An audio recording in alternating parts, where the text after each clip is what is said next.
Hi, welcome back to Community and Economy Part 3. So we were just talking about a free enterprise economy.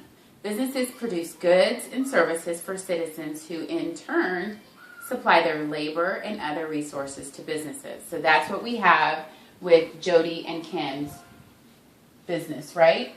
So they're providing a service, and in return, they have human resources and other businesses providing them with the capital resources they need and the natural resources they need. Okay, and then we see the circular flow of goods and services and resources and money, which define the free enterprise economy. A free enterprise system in which there is competition among businesses with prices determined by the interaction between consumers, businesses with little government influence. Remember, the word free and free enterprise does not refer to the cost. It just means that there is no government intrusion or very little influence by the government in the process of the business and businesses, okay, or in these type of transactions, okay. So when we're talking about competition, I just want to take you to something that's a little bit more familiar. When you're driving down the street right now, or when you're in the car and you're driving down the street, you'll see that there is competition going on between businesses. For example, on one side of the street, you may see a grocery store, and on the other side, you might see another grocery store. Well, that's because in a free enterprise economy, businesses have the option to compete. Your local newspaper will run coupon ads or sales telling you what each of those stores have to offer. One may offer the same item but price it lower than the other. They are therefore providing competition and trying to win the business of the consumer. When you're in J.A. Biztown, you'll be working on doing the same thing. You're going to be trying to figure out how to get the consumers and the citizens of J.A. Biztown to come to your business so that will help you pay off your loan. Okay, this lesson we're going to talk more about some definitions. So the first definition I want to talk about is the word product. Okay, product is the good or service that's being provided. Okay. So we're going to stick with Jody and Kim's situation, right? So the product they're providing is a good, and that good is called lemonade. The producers, in this case our entrepreneurs, are Kim and Jody. Okay? Kim and Jody are the producers of the good. That means that they created the good, or they're offering the good that's being produced, or the product that's being produced. Sorry. The prototype would be a sample or the model of what they're producing. So in their case, it would probably be their recipe for the lemonade or the first batch of lemonade.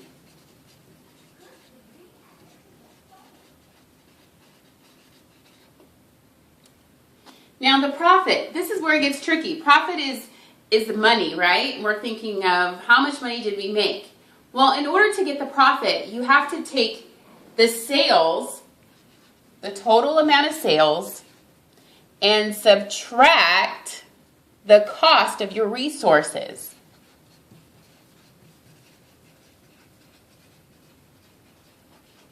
And that will equal your profit. Okay, so in Jody and Kim's case, they have to take the total amount of money that they made, and then they have to deduct how much it costs for the lemons, the sugar, then their capital resources, all those items, and how much it costs to pay all of their employees, their human resources, and that would tell them what their profit is. Okay? Now, when you're in J.A. Biztown, you're going to also do the same thing. You guys are going to have a business loan, and so knowing what your business loan is, you're going to try to price your goods or services to help you pay off your loan, but also to make an income. That is also one of the benefits of being in a free enterprise economy, is that you have the choice and you can make the decision to charge whatever you want and to charge more than the cost of the resources that you purchased. Okay? Now, the last definition I want to talk about is the word scarcity. The definition for scarcity is when people can't have everything they want because of limited supply. I went ahead and wrote down the example for Kim and Jody's situation. So let's just say that Kim and Jody only produced 20 servings of lemonade each day. But each day, they had a line of 45 people waiting for their lemonade. Well, the first 20 would get the servings, but they're not making any more because they only produce a certain amount each day, because that's how it works for their profit, to help them make a profit. So the other 25 people are going to experience scarcity. They want lemonade, but because there's a limited supply, they're not going to get any. Okay? In the real world, this happens a lot at Christmas time.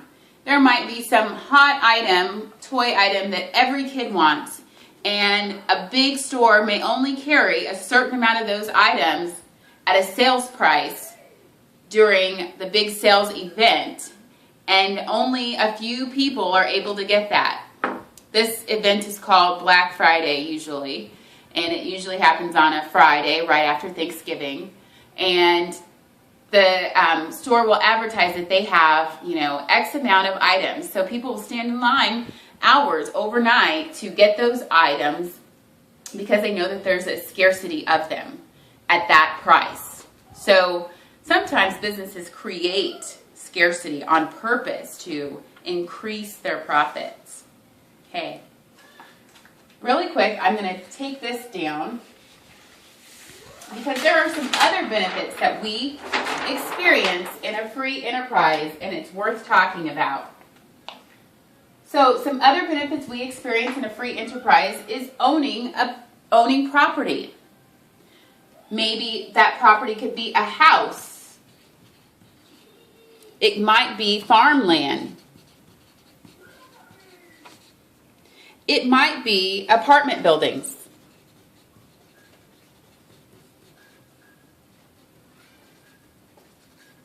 Other properties you can own are cars, TVs, boats, things like that, okay? So all of those are part of the freedoms of being in a free economy.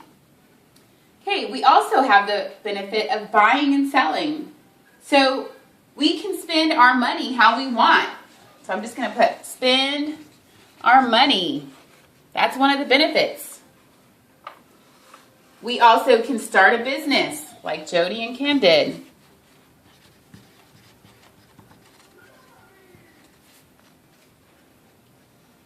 And successful businesses can adapt to sell what customers want.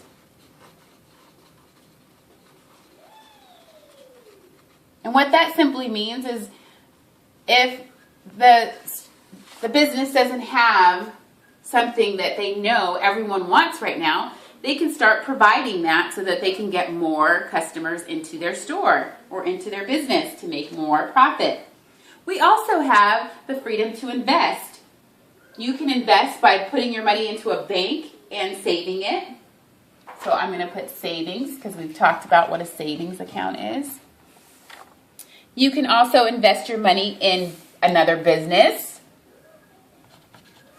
or in a business. You can also, business can seek to earn money by selling goods and services more than they cost to provide them. So what I said over there, businesses can charge above the cost of the resource. Okay? And the last freedom, which you wouldn't probably even think about, but it's the freedom to work. You can choose to work part-time, full-time,